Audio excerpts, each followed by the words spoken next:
Ah mon ami, t'es vraiment dans la panade, hein. Là t'es dans les ennuis, tu sais pas quoi faire parce que tu n'entends pas la voix de Dieu. Tu n'entends pas Jésus qui te parle. C'est vraiment les ennuis là. Et donc il y a tellement de choses qui ne se font pas et que tu ne fais pas parce que tu n'entends pas la voix de Dieu. Mais tu sais, et je dis pas que c'est pas bon hein, d'entendre la voix de Dieu et je dis pas que il faut pas prendre le temps de prier pour savoir quelle est sa volonté parce que Jésus le faisait, et on est appelé à prier à son exemple, à prendre du temps pour ça. Mais voilà, ce que je veux te dire aujourd'hui, regarde un petit peu la vie de l'apôtre Paul. Il a eu une très longue vie, hein, l'apôtre Paul quand même. Il a eu une longue vie par rapport à ce que c'était la vie à l'époque. Et encore que je ne veux pas trop parler de ça parce que je suis pas historien, donc je ne voudrais pas me mettre dans le bourbier par rapport à des choses comme ça. On sait qu'il y a des gens qui vivaient assez longtemps. Et en fait, de toute sa vie, Paul, il n'a jamais parlé du fait que Dieu lui avait parlé sur telle ou telle chose. Enfin, il a vécu quand même deux choses, deux expériences méga fortes que je pense que nous ne vivrons jamais, pour la plupart du monde, hein, pour la plupart des gens, nous ne vivrons jamais ces deux expériences-là. Et ce sont les deux seules dont il parle dans la Bible. Et en fait, les deux expériences, c'est quand il a rencontré Jésus sur le chemin de Damas, là où il a vu sur un grand cheval avec une grande lumière, et ça l'a rendu aveugle, et le Seigneur lui a dit ce qu'il avait à faire pour retrouver la vue, et ce qu'il allait souffrir pour son service. Et la deuxième chose, c'est le moment où eh bien, il a été caillassé et qui s'est vu mourir, en fait. Il était même peut-être mort. Il a été enlevé jusqu'au 3e ciel, nous dit-il. Et là, il a vu des choses qu'il ne peut pas raconter. Voilà les deux expériences dont Paul, les deux expériences spirituelles dont Paul nous parle dans la Bible.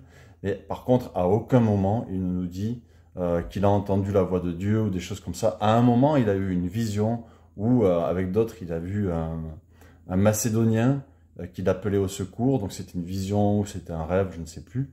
Mais en tout cas, ce n'était pas la voix de Dieu. Mais Dieu parle à travers des rêves, Dieu parle à travers des visions. Et je te dis pas de devenir un fou des visions, qu'il faut absolument une vision ou quoi que ce soit. Parce que Dieu parle à travers la Bible. Dieu parle à travers la parole. Et il dit des choses déjà. Il te dit des choses essentielles, comme par exemple, tu dois respecter le mariage. Tu dois pas coucher en dehors du mariage. Il dit des choses essentielles, comme tu dois t'occuper de tes enfants, tu dois t'occuper de tes parents, tu dois porter la parole, la bonne nouvelle aussi, tu dois être son témoin. Ça, c'est des choses en fait qu'il te dit. Et il te dit, fais ce que ta main trouve à faire. Fais ce que ta main trouve à faire. Ça, c'est écrit.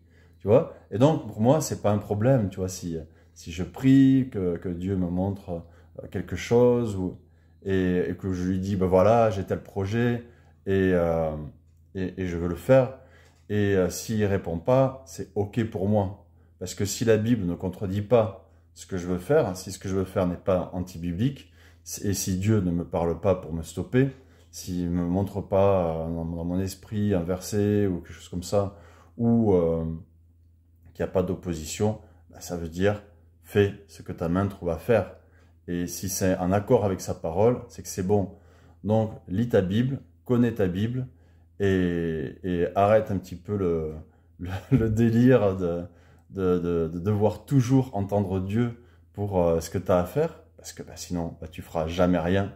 Et puis à la fin, quand Jésus va revenir, et que tu sois mort ou que tu sois encore vivant, eh bien, tu vas être rassemblé dans les cieux avec lui.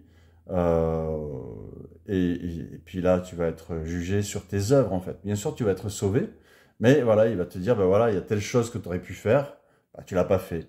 Bon, ben ça, comme tu l'as pas fait, c'est quelque chose une récompense que tu n'auras pas, parce que c'est écrit qu'il y aura des récompenses. On ne fait pas les choses pour les récompenses, mais quand même, il va y avoir des choses différentes pour les uns et pour les autres. À un, on a donné tant, à l'autre, on a donné tant, etc. Donc voilà, si tu veux rien rater de toutes les bénédictions que Jésus a pour toi, bah, connais ta Bible, connais la parole, et puis agis en conséquence, quoi.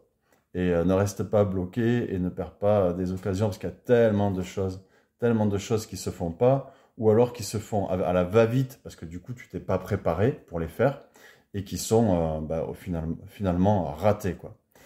Voilà, sois béni, va avec cette parole, va avec ta Bible, avec ta foi, marche par la foi surtout, ne marche pas par les délires charismatiques qui peuvent exister. Ouais, je sais, je suis hyper violent quand je parle comme ça. Peut-être tu le prends mal, hein, peut-être tu te dis mais c'est quoi ce rétrograde, etc. Il faut être hyper charismatique, il faut entendre Dieu pour ceci, pour cela. Mais Dieu a déjà parlé dans sa parole, et si tu connais pas sa parole, eh ben pourquoi il viendrait te parler dans ton esprit.